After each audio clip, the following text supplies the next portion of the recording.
Oi, o tema da mensagem de hoje é Ações revelam caráter.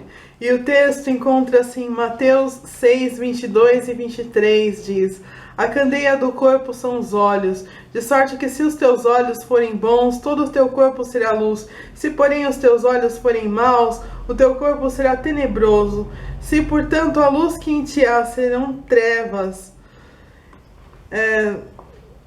Para exemplificar o que eu disse sobre a candeia do corpo serem os olhos e as ações revelarem o caráter, eu vou contar uma ilustração. Certa vez um escorpião queria atravessar um rio e ele não sabia nadar. E então ele viu uma rã que ia atravessar o rio e ele disse: Senhora rã, a senhora pode me dar uma carona nas suas costas? E ela lembrou logo dos horrores que ela ouviu dizer sobre o ferrão do escorpião. E ela olhou para o escorpião e disse: Não, se eu te der carona, você vai me picar e nós dois vamos morrer.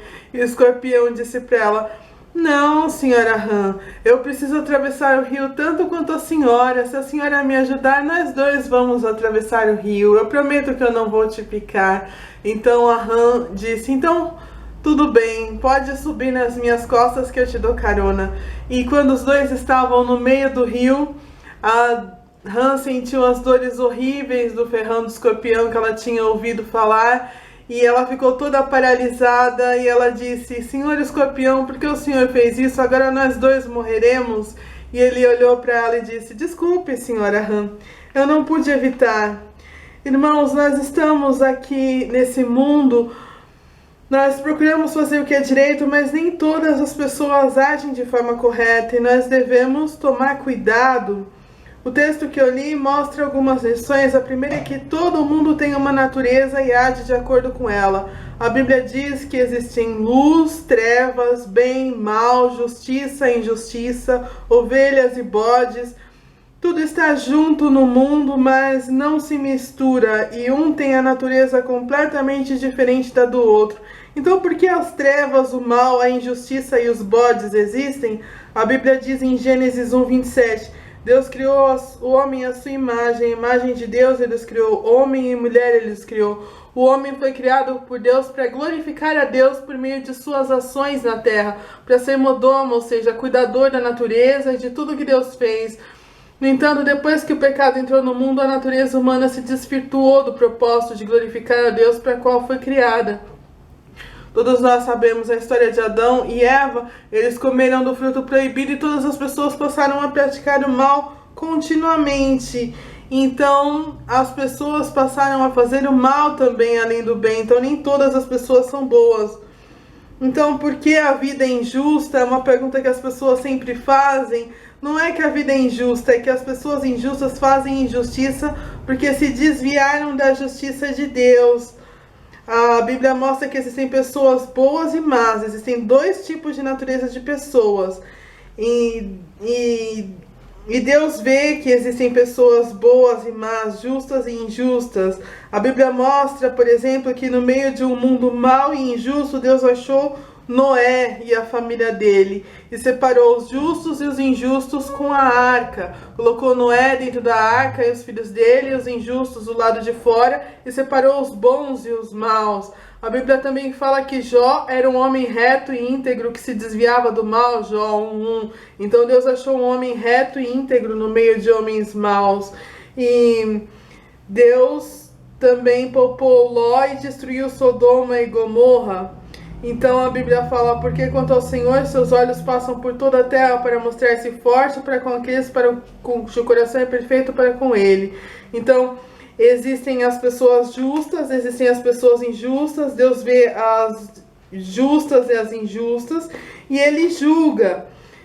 Um dia a Bíblia fala que Deus vai separar as ovelhas e os bodes. Isso está em Apocalipse, né? As ovelhas vão ficar do lado direito de Cristo e os bodes do lado esquerdo. Então, Deus vê que existem esses dois tipos de pessoas e ele julga. A segunda lição que nós vemos no texto é que devemos olhar para o nosso interior a fim de aperfeiçoá-lo. Justamente porque o mal está no mundo, nós devemos olhar para o nosso interior todos os dias e ver se ele está limpo ou manchado com atitudes, pensamentos, ideias, tendências ou comportamentos destrutivos que prejudicam o próximo e são reprováveis diante de Deus. Isso deve ser uma atitude constante nas nossas vidas. O nome disso é santificação. Jesus morreu na cruz para nos salvar, tudo bem, estamos salvos, mas ainda devemos buscar a santificação. Como? Tirando e pedindo para Deus tirar de nós todo o comportamento errado que nós temos. Filipenses 3, de 13 a 14 diz: Irmãos, quanto a mim, não julgo que o haja alcançado, mas uma coisa faço, que é esquecendo-me das coisas que para trás ficam e avançando para as que diante de mim estão, prossigam para o alvo, para o prêmio, para a soberana vocação em Cristo Jesus. Então nós devemos ter uma atitude de santificação. E a terceira lição que esse texto mostra é que não é porque você é bom ou justo que as outras pessoas vão responder de forma recíproca com bondade e justiça. Um maior exemplo disso na Bíblia talvez seja o beijo de Judas. É um exemplo de que os bons sofrem nas mãos dos maus. Lucas 22:48 diz: E Jesus disse: Judas, com um beijo traz o Filho do Homem. As pessoas agem de acordo com a natureza delas. Judas simplesmente agiu de acordo com a sua natureza de traidor. Não existe maior dor no mundo do que ser traído por quem é falso. Não é porque você mede as consequências dos seus atos e faz tudo direito que os outros vão responder de forma recíproca. As pessoas agem de acordo com a natureza delas. Então, evite pessoas que agem com malícia e maldade e mesmo assim ainda restarão pessoas falsas perto de você para te darem o beijo de Judas ou uma ferroada. Então, mesmo que você não tiver feito nada de errado, existirão pessoas te criticando, falando mal de você, e quando você mais precisa de ajuda, você poderá ser ofendido ou humilhado. Por isso, nós devemos desde cedo aprender a lidar com as frustrações da vida. Nós vivemos esse mundo, mas nós não somos desse mundo. Mas não é porque nós não somos desse mundo que nós devemos dizer: eu não sou desse mundo, eu não sou desse mundo, fechar os olhos e fingir que nós somos ETs.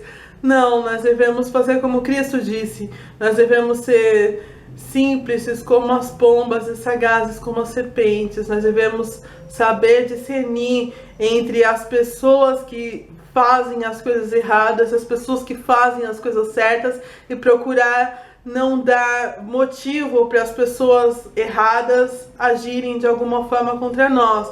Então nós devemos pedir sabedoria para Deus e agir com sabedoria diante de Deus e das outras pessoas. Deus quer te abençoar, Ele quer que você tenha uma vida boa, então Ele espera que você também seja esperto. Então tome cuidado com as outras pessoas, amém?